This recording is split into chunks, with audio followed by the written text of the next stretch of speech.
அன்பார்ந்த இறை மக்களே, கிறிஸ்துவின் மறுப ஜபக்குழுவின் வாயிலாக இன்று உங்களை சந்திப்பதில் நான் பெரும் மகிழ்ச்சி அடைகிறேன். மக்களே, சந்தோஷமாக இருக்கீங்களா? நிறைவாக இருக்கீங்களா? மகிழ்ச்சியாக இருக்கீங்களா? மன அமைதியாக இருக்கீங்களா? மக்களே, மகிழ்ச்சியும் மன அமைதியும் இறைவன் தந்ததல்லவா? நாம் அதை கொண்டு ஒவ்வொரு நாளும் என்னென்ன காரியங்கள் செய்கிறோம் என்று திட்டமிட்டு நாம் செய்தோம் என்றால் எல்லாமே நிறைவாக இருக்கும். இன்று அவர் நமக்கு என்ன இறைவார்த்தை தருகிறார் பார்ப்போமா? சபையுரையார் எழுதியது அதிகாரம் 3 இறை வார்த்தை 5-7 முடிய. கற்களை எரிய ஒரு காலம், கற்களை சேர்க்க ஒரு காலம், அரவணைக்க ஒரு காலம், அரவணையாதிருக்க ஒரு காலம், தேடி சேர்ப்பதற்கு ஒரு காலம், இழப்பதற்கு ஒரு காலம், காக்க ஒரு காலம், தூக்கி எறிய ஒரு காலம், கிழிப்பதற்கு ஒரு காலம், தைப்பதற்கு ஒரு காலம், பேசுவதற்கு ஒரு காலம், பேசாதிருப்பதற்கு ஒரு காலம். Praise the Lord. என்ன சொல்வார்னா, சில இடங்களில் பேச வேண்டிய இடத்துல பேசு, பேசக்கூடாத இடத்துல பேசாதுன்னு சொல்லுவார்.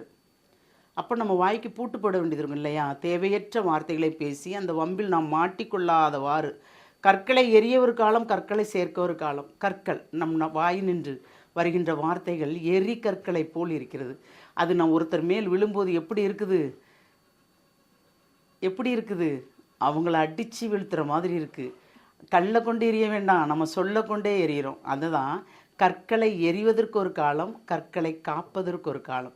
அந்த சொல்லை நாம் காக்கும்போது பாதிக்கப்படாமலும் இருப்பார்கள் அவர்கள் இல்லையா? சொற்களால் எவ்வளோ பேர் படுவாங்களா மாட்டாங்களா? கண்டிப்பாக படுவாங்க. ஏன்னா நம் வாயின்று வார்த்தை எப்படி வருகிறது என்றே தெரியாது.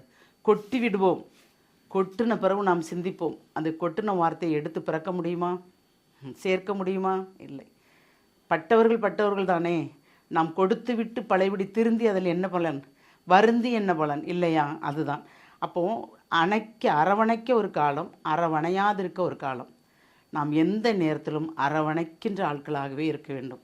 வார்த்தையால், செயலால் அவர்களை அரவணைக்கும் போது அதில் ஒரு நிறைவு உண்டு அவர்களுக்கு இல்லையா? இந்த இடத்திற்கு போனால் நமக்கு ஆற்றுப்படுத்துவார்கள், நம்மளை தெளிவுபடுத்துவார்கள், நம் குழப்பத்திலிருந்து நமக்கு விடுதலை தருவார்கள் என்று அவர்கள் நினைக்கும் போது எல்லாமே நமக்கு நன்மையாக நடக்கும். அப்படி நடக்கும்போது தான் நமக்கு எல்லாமே நிறைவாக இருக்கும். தேடி சேர்ப்பதற்கு ஒரு காலம், இழப்பதற்கு ஒரு காலம், காக்க ஒரு காலம், தூக்கி எறிய காலம். எவ்வளவுதான் பொருட்கள் தேடி வைத்திருந்தாலும் அந்த பொருட்களோடு நாம் போகிறோமா? மரிக்கும்போது அந்த பொருட்களை நாம் கொண்டு செல்கிறோமா? இல்லை. அவ்வளத்தையும் விட்டுத்தான் செல்கிறோம். சொத்துன்னு நிறைய சொத்து சேர்த்தவங்க எல்லாம் அந்த சொத்தோட பின்னால் போவாங்களா? இல்லை. அதை எல்லாமே தன் பிள்ளைகளுக்கும் சந்ததிகளுக்கும் விட்டு செல்வார்கள். நல்ல பிள்ளைகளாக இருந்தால் 1ஐ 10ஆக்குவார்கள். பிள்ளைகள் நல்ல பிள்ளைகள் இல்லை என்றால் 10ஐ 1ஆக கூட ஆக்க முடியாதவாறு, ஒன்றுமில்லாதவாறு நிற்பார்கள். அப்போ நாம் எந்த வகையில் சேர்க்கிறோம்? உழைப்பின் பயன் எந்த வகையில் வருகிறது நமக்கு? அந்த எந்த வகையில் வருகின்ற உழைப்பை நாம் சேர்த்து நம் பிள்ளைகளுக்கு கொடுக்கிறோம். அப்படி கொடுத்தோம் என்றால், நாம் நல்ல முறையில் உழைத்து சேர்த்தோம் என்றால் கண்டிப்பாக நிறைவாக அது சேமிப்பாக இருக்கும் இல்லையா? உழைப்பு மட்டும்தான் என்று இருந்துவிட்டு இறைவனுக்கு நேரம் கொடுக்காமல் இருந்தால் நாம் உழைப்பதில் ஒரு பயனுமே இல்லை. அதனால் யாரும் பயனடை போவதும் இல்லை. அப்போ நாம் என்ன சிந்திக்கிறோம்? தேவைதான், பணம் தேவை. ஆனால் தேவைக்கு மிச்சம் இருந்தாலும் அதை எந்த வகையில் நாம் பாதுகாக்க போகிறோங்கிற மாதிரி ஒரு பயமும் வரும். நமக்கு வருமா இல்லையா? பணம் படைத்தவர்கள்லாம் அப்படி தானே இருக்கிறார்கள். நாம் ஒரு நொடிக்கில் உணவு உட்கொள்கிறோம், படுத்தால் தூங்கி விடுகிறோம். ஆனால் அவர்களால் தூங்க முடியுதா? பணம் வைத்திருக்கிறவர்கள் தூங்க முடியுதா? முடியாது. எப்பொழுது என்ன பிரச்சனை வரும் என்று தெரியாமல் கலங்கி கொண்டு இருப்பார்கள். அதிலே அவர்களுக்கு தூக்கம் போய்விடும். அதுதான்.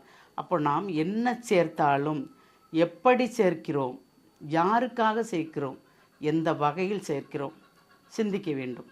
அப்படி சிந்தித்தால் கண்டிப்பாக நாம் நிறைவாக இருப்போம். சிந்திப்போமா? தாயும் தந்தையுமான இறைவா, இந்த அதிகாரம் முழுமைக்கு நீர் கொடுத்தது அனைத்துமே ஆமாண்டவர் எல்லாற்றுக்கும் ஒரு காலம் உண்டு என்று கொடுத்தீர் ஆண்டவரே. அந்த காலத்தில் நாங்கள் என்ன செய்ய வேண்டும் என்பதை நாங்கள் வாழுகின்ற நாட்களிலேயே என்னென்ன செய்ய வேண்டும், எப்படி நடக்க வேண்டும், எப்படி இருக்க வேண்டும் என்பதை நீர் எங்களுக்கு உணர்த்தி அதை நாங்கள் முன்மாதிரியாக பிறருக்கு நடந்து காட்டும்படியும், நீர் எங்களோடு இருக்கிறீர் என்பதை பிறர் உணர்ந்து கொள்ளும்படியும், நாங்கள் செய்கின்ற செயல்களும் நடத்தைகளும் பிறருக்கு உணர்த்தும்படியும் நீர் எங்களுக்கு வழிகாட்டுதல் செய்கிற கிருபைக்கு நன்றி கூறும் ஆண்டவரே.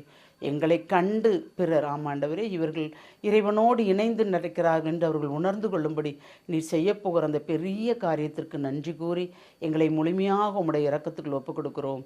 ஜெபம் கேட்கும் நல்ல பிதாவே. ஆமேன், ஆமேன், ஆமேன்.